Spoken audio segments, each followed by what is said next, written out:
जगह जगह आज हिंदुस्तान में वक्फ की बात करें, तो ऐसे एक माहौल में दोबारा वक्फ बोर्ड के मेंबर बनने का मुझे अल्लाह ताला ने मौका दिया है।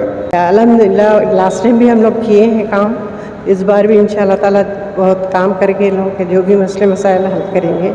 कि वक्फ़ लिल्लाह यानी अल्लाह की अमानत है, औक़ाफ़ी जायदादें।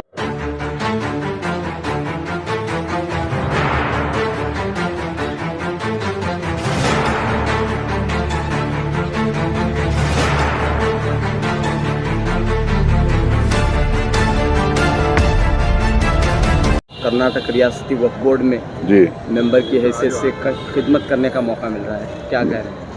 देखिए 6 साल मैं बोर्ड का मेंबर रहा, काफ़ी उसमें काम करने का मौका मिला था। अभी जो माहौल जो बदला हुआ पूरे देश भर में, जो वक्फ को एक बहुत बड़ा मुद्दा बनाया जा रहा है, जेपीसी गठित हुई है, उसमें आइडियोलॉजिकल लड़ाई उसमें हो रही है। कुछ लोग और कुछ ताकतें पूरी कोशिश कर रहे हैं कि वक्फ को ख़त्म करें। वक्फ बाई यूज़र जो है, जो 500 साल 700 साल 800 साल 1000 साल से जो वक्फ बाई यूज़र कॉन्सेप्ट से बहुत सारे ज़मीनें, बहुत सारे दरगाहें, मस्जिदें, क़ब्रिस्तान, ईदगाह जो बचे हुए हैं, उसको सब ख़त्म करने की एक साजिश चल रही है। और वक्फ को और वक्फ के इदारों को कंट्रोवर्शियल बनाने के लिए बहुत सारे उसमें अमेंडमेंट्स लाने की ये लोग कोशिश कर रहे हैं।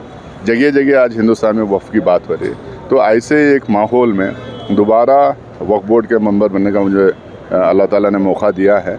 मैं पूरी कोशिश करूँगा जज्बे से, उसके साथ साथ में जो हम लोग डिप्लोमेटिकली हम लोग काम करके वक्फ के इदारों को सिर्फ प्रोटेक्ट ना करें, उसके साथ साथ में उसको कैसा बढ़ाएं, आमदनी कैसा बढ़े, और आमदनी से जो है जो गरीब मुसलमान हैं उनका फ़ायदा कैसा हो, तो उस रास्ते में हम काम करेंगे। कमेटियाँ बनते रहते हैं, मुतल्लियाँ बनते रहते हैं, छोटे मोटे इश्यूज़ रहते हैं। मुझे लगता है कि हम लोगों को हमारे प्रॉपर्टीज़ को बचाने का, उसको रेवेन्यू जनरेटिंग प्रॉपर्टीज़ में कन्वर्ट करने का, और जो रेवेन्यू आएगा उससे गरीब मुसलमान को मदद करने की तरफ हम लोग को काम करना चाहिए। बीजेपी कह रही है कि आप दूसरों की ज़मीन ले रहे हैं, किसानों की ज़मीन ले रहे हैं, इस तरह कर्नाटक में एक हंगामा पैदा हुआ है। देखिए, वक्फ किसी की ज़मीन ले ही नहीं सकता।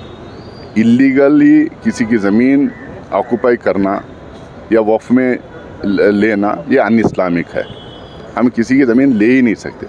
लेकिन जो वक्फ की ज़मीन है, जो अलग अलग इश्यूज़ की वजह से जो खाते पे नहीं चढ़ी हुई है, या बहुत सारी ऐसी ज़मीन है जो इनाम अबॉलिशन में गई थी, यानी तो लैंड सीलिंग एक्ट में गई थी, लैंड रिफॉर्म्स एक्ट में गई थी, जिसके बाद में सुप्रीम कोर्ट का जजमेंट आया कि once a waqf is always a waqf. वैसे इश्यूज़ हैं, उस इश्यूज़ को सरकार के साथ में और ज़रूरत पड़ी को जुडिशरी के कोर्ट के दरवाजे खटखटा के हम लोग जो है उन ज़मीनों को हासिल करने की कोशिश करेंगे। किसी गरीब की हो, किसी किसान की हो, या किसी भी आदमी की हो, जो वक्फ की ज़मीन नहीं है उसको हम ऑक्यूपाई भी नहीं कर सकते, ऑक्यूपाई कर ही नहीं सकते। और किसी वक्फ की अगर ज़मीन नहीं है तो हम क्यों लेने की कोशिश करें किसी की वक्फ की ज़मीन? तो हम, जैसा मैंने कहा, वो अन इस्लामिक है। तो सिर्फ जो वो जहाँ जायज़ वक्फ की ज़मीन है, सिर्फ उसकी लड़ाई होगी। उसी की लड़ाई है सर। जेपीसी की मीटिंग में मसलसल हंगामा हो रहा है, और रिसेंट मीटिंग में अपोजिशन ने बाइकआउट भी किया, तो कहाँ तक ये मामला पहुँचा? देखिए, जेपीसी के अंदर क्या हो रहा है वो मैं बाहर बोल नहीं सकता, कॉन्फिडेंशियलिटी उसकी होती है जेपीसी की। लेकिन इतना मैं कहूँगा कि वक्फ को ख़त्म करने की एक बड़ी साजिश इस देश में चल रही है। कुछ ताकतें पूरी तरह से लगे हुए हैं कि वक्फ के इदारों को ख़त्म करें, वक्फ की ज़मीनें वो हड़पें, और उसके साथ साथ में इसको इशू बना के पोलराइज़ करके अलग अलग स्टेट्स में जो चुनाव होता है उसमें वो चुनाव जीतने की कोशिश कर रहे हैं। लेकिन हमें यकीन है कि हिंदुस्तान कॉन्स्टिट्यूशन से चलता है, Hindustan law of the land से चलता है, और वक्फ भी जब ये जेपीसी रिपोर्ट बनेगी हम पूरी कोशिश करेंगे वक्फ को बचाने की। पार्लियामेंट में जब रिपोर्ट पेश किया जाएगा वहाँ पे भी हम लोग लड़ेंगे अपोजिशन पार्टीज़ की तरफ से सारे। मैं अपील भी करूँगा जो लोग सरकार की तरफ, जो कुछ पार्टियाँ हैं, कि उनसे कि हिंदुस्तान में अलग अलग कम्युनिटी के लोग जो रह रहे हैं, सारे कम्युनिटीज़ के लिए एक तरह का लॉ होना चाहिए। ऐसा नहीं कि कुछ को कुछ और कुछ को कुछ है। सर, आप जेपीसी में हैं और सीनियर मेंबर भी हैं, जो एनडीए के पार्टनर्स हैं, ख़ास तौर पर नीतीश कुमार हैं, चंद्रबाबू नायडू हैं, इन्होंने अभी तक अपना स्टैंड जाहिर नहीं किया है, तो इनसे क्या उम्मीद कर सकते हैं सर? देखिए, उनसे यही हम अपील करेंगे कि वो वफ़ का मामला किसी पावर प्ले का मामला नहीं है, ये रिलीजियस मामला है, धर्म का मामला है, धार्मिक मामला है। इसमें जो है हर धर्म के लोगों को एक ही तरह के रूल्स होना चाहिए। हर धर्म के लोगों को उनके धार्मिक जगहों को बचाने की, इस्तेमाल करने की, डोनेट करने की, और उसको एक हिसाब से उनकी ही लोग जो एडमिनिस्टर करने की जो एक पॉलिसी है वो कंटिन्यू करना चाहिए। ऐसा नहीं होना चाहिए कि एक धर्म के लिए एक रूल्स और दूसरे धर्म के लिए एक रूल्स। अगर हिंदू रिलीजियस एक्ट में, हिंदू एंडोमेंट एक्ट्स में अलग अलग स्टेट्स के क्लियरली लिखा गया है कि सिर्फ वहाँ सिर्फ हिंदू रह सकता है, ऑफिसर भी हिंदू रह सकता है, जब क्लियरली लिखा गया है तो उसी तरह का वफ़ में भी होना चाहिए। तो यहाँ पे किसी की दखलंदाजी क्यों होना चाहिए? तो इन तमाम चीज़ों को हम पूरे लॉजिक के तौर पे, डेटा के तौर पे, इंफॉर्मेशन के तौर पे और स्टैटिस्टिक के तौर पे ये सारा हम लोग जेपीसी के सामने रखें। उम्मीद है कि जेपीसी के मेंबर्स इसको अपनी पार्टी के स्टैंड के तौर पे इसको ना देखें, इसको जो है एक धार्मिक जगह, धार्मिक संस्थाओं के को किस तरह से डील किया जाता है उस हिसाब से इसको देखें। फिर जो है आपको वक्फ बोर्ड में खिदमत का मौका मिल रहा है। मरहूम कमरुल इस्लाम साहब वक्फ के मामलात में काफ़ी दिलचस्पी और काफ़ी उबूर था। जी। तो दोबारा आपको मौका मिल रहा है, क्या करेंगे? अल्हम्दुलिल्लाह, मैं सबसे पहले अल्लाह का शुक्र अदा करती हूँ, और फिर जनाब मल्लिकार्जुन खड़गे साहब का, सीएम साहब, डिप्टी सीएम साहब, हमारे मिनिस्टर साहब, वक्फ बोर्ड मिनिस्टर ज़मीर अहमद साहब, हमारे डिस्ट्रिक्ट इंचार्ज मिनिस्टर प्रियंक खड़गे साहब, और तमाम माइनॉरिटी एमएलएज, एमएलसीज, एमपी साहब का दिल से शुक्रिया अदा करती हूँ। लोगों की सपोर्ट से आज मुझे सेकेंड टाइम मौका मिला है। इंशाल्लाह मैं भी कोशिश करके जितना मेरे से हो सकता है, तो मैं अल्हम्दुलिल्लाह लास्ट टाइम भी हम लोग किए हैं काम, इस बार भी इंशाल्लाह ताला बहुत काम करके लोगों के जो भी मसले मसाइल हल करेंगे। कमरुल इस्लाम साहब को तो मालूम है आपको कितना दिलचस्पी थी वक्फ बोर्ड से मिनिस्टर बनने मिनिस्टर बनने का बहुत वो थी उनको। अल्लाह ताला ने उनकी वो ख्वाहिश भी पूरी की, वक्फ के मिनिस्टर भी बने थे उन्होंने।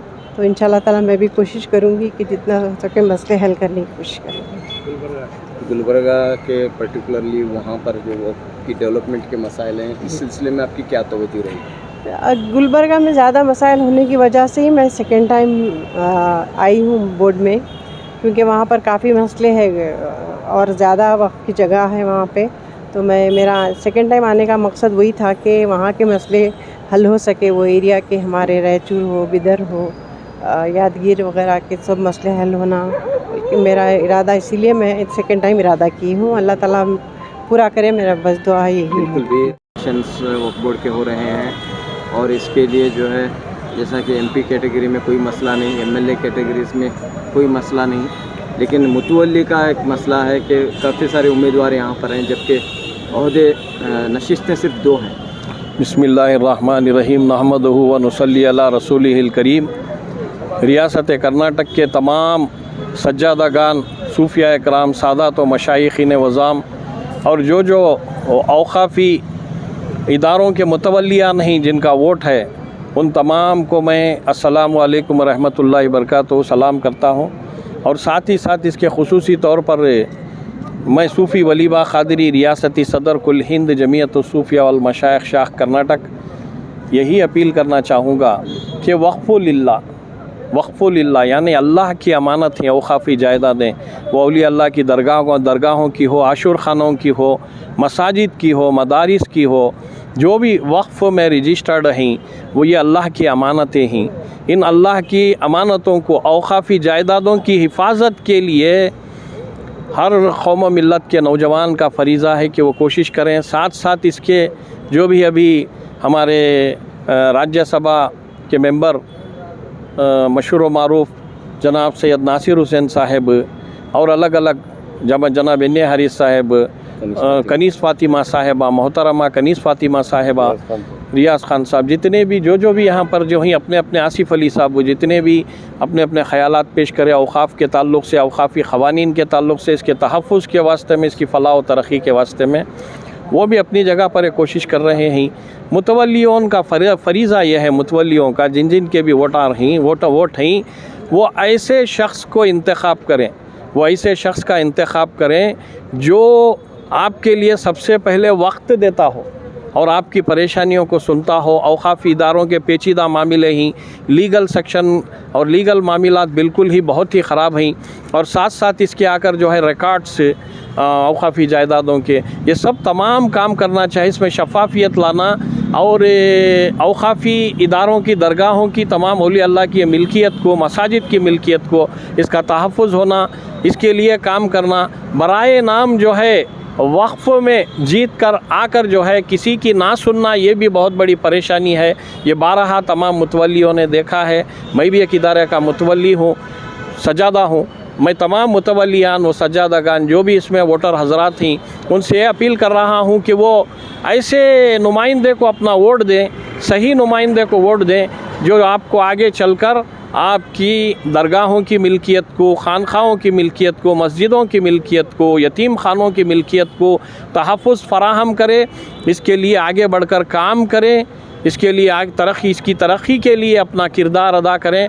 यही मैं अपील कर रहा हूँ। लेकिन हम देखते हैं कि दीगर इलेक्शंस की तरह यहाँ भी लालच, सिफारिश, इन्फ्लुएंस, ये सब भी दर आने के चांसेस नज़र आ रहे हैं। देखिए ये क्या, मुतवल्लियों के वोट ख़रीदने की भी कोशिशें हो सकती हैं। देखिए औक़ाफ़ी इमलाक अल्लाह की दीन व मिल्लत की अमानत है।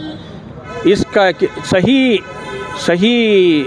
चेयरमैन का या सही वक्फ़ बोर्ड के मेंबर का, नुमाइंदे का इंतखाब, ये कौम और मिल्लत की ज़िम्मेदारी है, अशद ज़रूरी है। साथ साथ इसके क्या है, अब कई तरीक़े से जो भी हरबे जैसे इस्तेमाल कर रहे हैं, हम बोल नहीं सकते। बहरकैफ़ बात यह है कि एक वोट भी आपका किसी गलत आदमी को चला गया, बाद में पछताना पड़ा आपको कि हम क्यों ऐसे गलत आदमी को इंतखाब करें। पैसा हाथ का मैल है, आज कोई रिश्वत देगा, आज कोई कुछ ना कुछ करेगा, वो पैसा ख़र्च हो जाएगा, हराम पैसा है, ख़र्च हो जाएगा। लेकिन मुस्तक़बिल वक्फ़ की औक़ाफ़ी जायदादों का, इन बुज़ुर्गान दीन अल्लाह के घरों का, मसाजिद का, ये मुस्तक़बिल जो है अगर गलत आदमी का इंतखाब होकर बर्बाद होगा तो उसका ज़िम्मेदार कौन होगा। कि जैसा कि मेरा यही सवाल था कि लालच और वोटों की ख़रीद व फ़रोख्त के भी यहाँ पर चांसेस हैं, ऐसा सुनने में भी आ रहा है, और आपको अब भी तजुर्बा है। क्या कह रहे हैं? अस्सलाम वालेकुम रहमतुल्लाहि व बरकातुहू। मेरा नाम हुमायूं खान है, मैं बल्लारी डिस्ट्रिक्ट का DWC चेयरमैन हूँ। जैसा ने अभी आप बता रहे थे, एक सवाल पूछे कि यहाँ पर जो रिश्वतखोरी चल रही है बिल्कुल गलत है, ये हरगिज़ इसको नहीं होना चाहिए। इसके लिए हम लोग जद्दोजहद करेंगे। अब जैसा हमारे वलीवा साहब ने कह रहे थे कि इसके ख़िलाफ़ आवाज़ उठेंगे।